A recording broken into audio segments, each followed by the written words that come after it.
Merci. Je voudrais rapidement remercier M. Fallu Diop et puis M. Charlemagne Tabadji pour m'avoir invité à ce colloque. Et également merci à M. Registre Fabre, au professeur Registre Fabre, de présider ce panel. Et enfin, merci à M. Duvalier-Cala. J'avoue que les organisateurs du colloque m'ont quand même attribué une lourde tâche qui est de déterminer, ou plutôt de se demander s'il convient aujourd'hui peut-être d'harmoniser la procédure commerciale, c'est-à-dire tout simplement les règles de procédure applicables devant les juridictions nationales du fonds, mais aussi en cause de cassation devant la CCJA. La question, c'est une lourde tâche. Vous avez sans doute le remarqué aujourd'hui qu'il y a une controverse, ou du moins deux points de vue. Il y en a certains qui considèrent que ce serait bien, d'autres non, parce que la question serait trop sensible. Et le législateur OHADA, même en touchant aussi la question, il le fait avec beaucoup de retenue. Rapidement, j'avais voulu procéder à quelques précisions technologiques, mais Charlemagne Tabadji m'a facilité la tâche par harmonisation au sens du droit OHADA. Il faut tout simplement entendre que c'est l'uniformisation. Donc, nous avons les mêmes actes uniformes qui sont appliqués dans les 10 États parties. Donc, on a un socle commun de législation. J'ai préalablement défini la notion de procédure commerciale. Après ces quelques précisions terminologiques, j'ai essayé d'analyser de façon quantitative les actes uniformes. Et le premier constat, il me semble, c'est que le droit OHADA, le législateur OHADA, renvoie beaucoup aux droits nationaux lorsqu'il s'agit de la question processuelle. Ensuite, de façon claire et assumée, le législateur OHADA a quand même donné compétence aux juridictions nationales du fonds lorsqu'une question de droit OHADA est posée devant elles, de trancher la question, de juger la question en application des règles de procédure nationale. Et donc, ce n'est pas une particularité du droit OHADA, c'est quelque chose qui est intimement lié, j'allais dire, au droit d'intégration juridique, pour ne pas dire au droit communautaire. Et c'est pour cela que devant les juges du fonds, les juridictions commerciales du fonds, c'est le droit, les règles de procédure nationale qui sont appliquées pour trancher le litige. Et le premier constat que l'on peut ici relever, c'est que ces règles de procédure nationale ne sont pas du coup harmonisées. Chaque État partie a ses propres règles de procédure. C'est un point curieux puisqu'il me semble que l'avènement de l'OHADA était justifié notamment parce qu'il y avait cette question d'insécurité judiciaire. C'est-à-dire que, d'ailleurs même d'après le rapport qui a été établi par le juge Kebabaye, je cite, et qui a rapporté l'inquiétude des investisseurs à la matière, je cite, « Une fois que nous arrivons à détecter dans certains pays quel est le droit applicable pour la création de notre entreprise, pour sa viabilité, et au cas où surviendrait un jour un différend, pour la manière dont ce différend doit être réglé, nous avons toujours des surprises considérables. » Et donc là, c'est la question, la chose judiciaire, la question de la sécurité judiciaire que les investisseurs ont notamment pointé du doigt. Et ceci pour dire ô combien la question procédurale était au cœur de l'avènement de l'OHADA. Maintenant, il faut que nous en soyons rassurés parce que j'ai aussi remarqué que le législateur OHADA ne fut pas insensible à la question. Il y était avec retenue, mais il n'a pas été insensible à la question. Pourquoi ? Parce que tout simplement, il a mis en place des procédures judiciaires, notamment qui sont essentiellement réparties entre l'acte uniforme relatif aux procédures simplifiées de recouvrement des créances et des voies d'exécution, et puis aussi l'acte uniforme relatif aux procédures collectives et d'appurement du passif. Nous trouvons aussi quelques procédures judiciaires initiées dans l'acte uniforme relatif à l'arbitrage. Mais à l'exception de ces procédures, c'est les règles de procédure nationale qui sont appliquées devant chaque juridiction. Le premier constat ici, c'est peut-être au regard de cette disparité de règles de procédure, que cela n'est déteint sur la lisibilité de toutes ces règles. C'est une question, en tout cas, que je me suis posée. Et je me suis dit, du fait de cette disparité procédurale, l'on pourrait effectivement en profiter par opportunisme procédural. Peut-être on va me répondre qu'il y a un droit substantiel qui est uniforme à tous les États et qu'il y a une convergence, et du coup, cela limiterait l'opportunisme procédural. Mais en regardant au fond, de façon détaillée, déjà s'agissant des procédures mises en place, je me suis rendu compte que le législateur Ouada n'a pas tenu compte de certains aspects importants.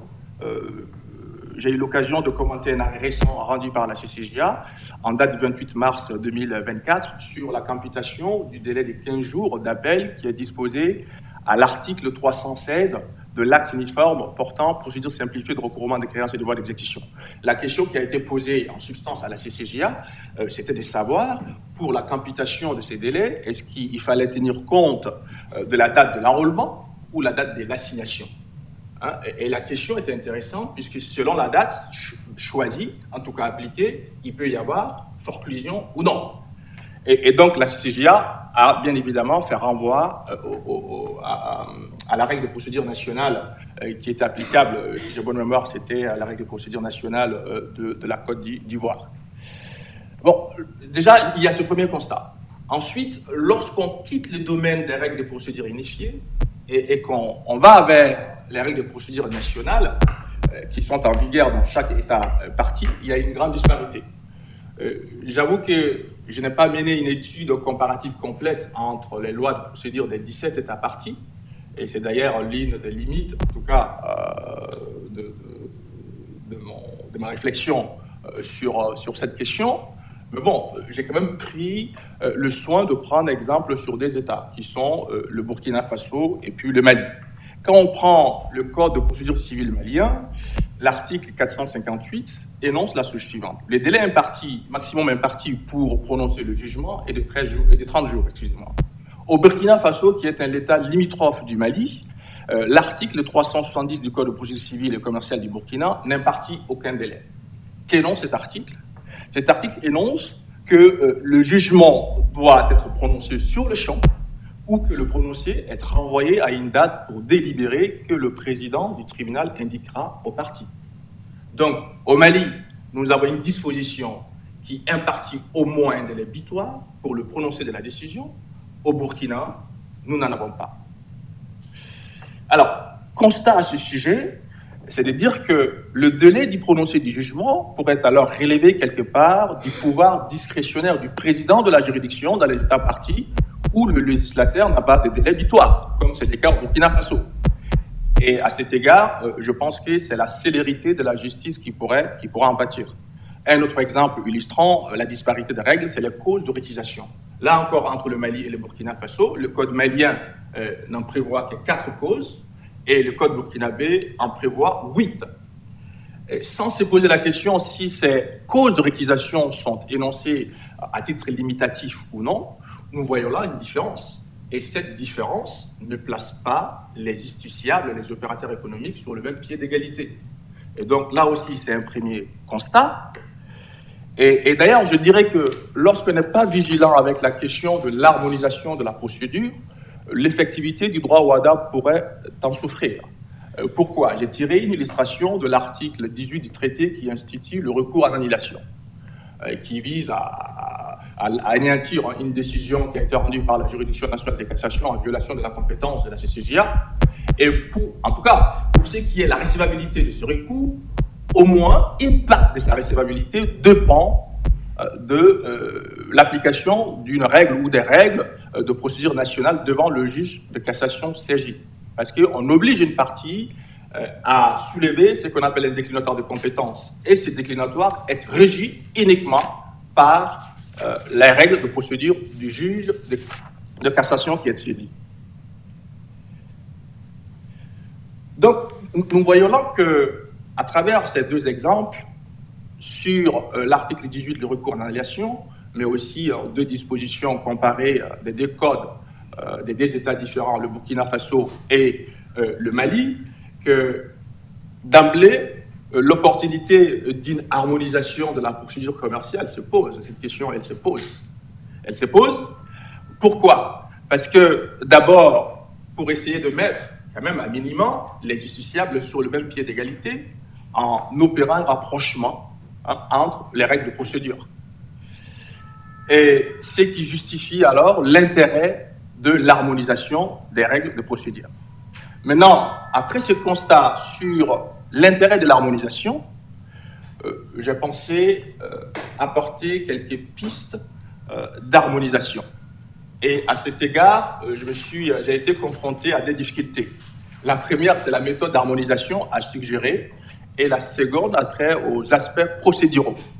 Quels sont les aspects procéduraux à harmoniser? Parce qu'il va falloir faire un choix.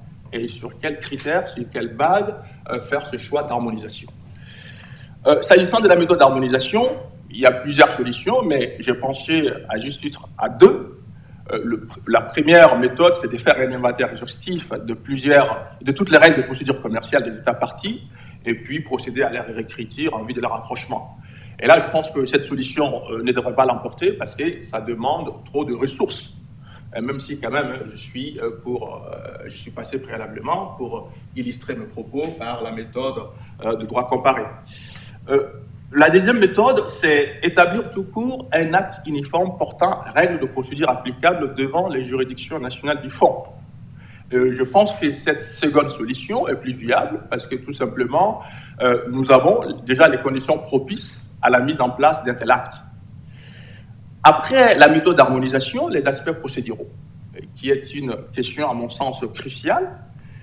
Et à ce sujet, je me suis dit, faute de titres comparatifs, le législateur OHADA devrait quand même s'appuyer sur le retour des praticiens dans l'espace judiciaire de l'OHADA, en tout cas les difficultés auxquelles ils sont confrontés. Et je me suis dit à ce sujet qu'il serait intéressant de mettre en place des mécanismes uniformes de coopération. La question de la coopération judiciaire entre les juridictions des États parties. Et dans ces mécanismes de coopération, nous allons tenir compte d'un ensemble de points qui reviennent récurremment, parce que je me suis entretenu avec quelques praticiens de la zone, et j'ai voulu traiter la question de façon pratique. Et donc, j'ai eu quelques éléments de réponse. Il y a la question de la circulation des décisions des États, entre les États parties, qui se pose. Nous avons une décision qui est rendue au Mali, et cette décision sur le droit OHADA, c'est-à-dire un droit uniforme, mais qui doit circuler au Burkina, en Côte d'Ivoire, etc. Et donc, à chaque fois, il faudra mettre en œuvre les règles internes pour l'exéquature et ensuite l'exécution de cette décision. Donc, c'est une piste de réflexion qui consiste peut-être à rapprocher, ou voire même pour les États qui n'en ont pas, parce que j'avoue que j'ai aussi cherché les règles de conflit en la matière.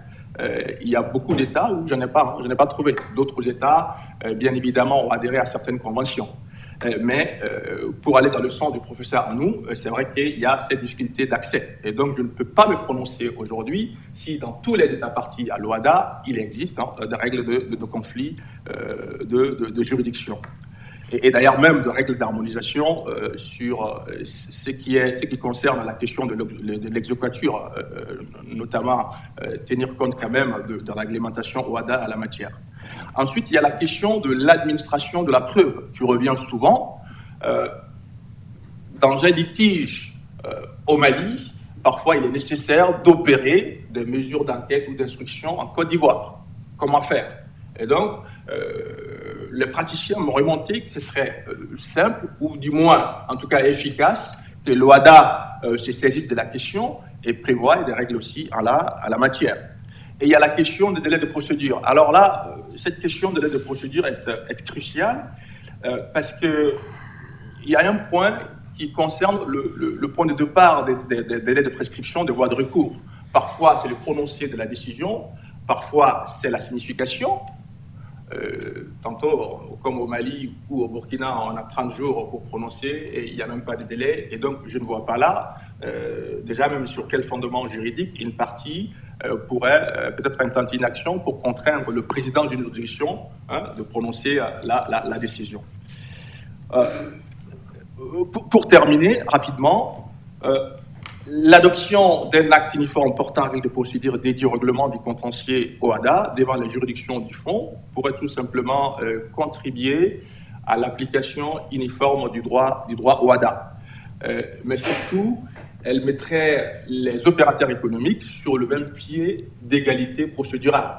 Et je finirai par dire peut-être qu'il est temps pour l'OHADA, au moins, de mettre en place ce qu'on appelle un ordre public procédural, notamment en se référant, par exemple, aux standards du procès équitable. Et nous avons déjà fait un pas dans le sens où je pense que dans la Charte africaine des droits de l'homme, qui a été ratifiée, en tout cas par pas mal de pays, sinon tous les pays membres de l'OHADA, donc qui aborde cette question. Je vous remercie pour votre attention.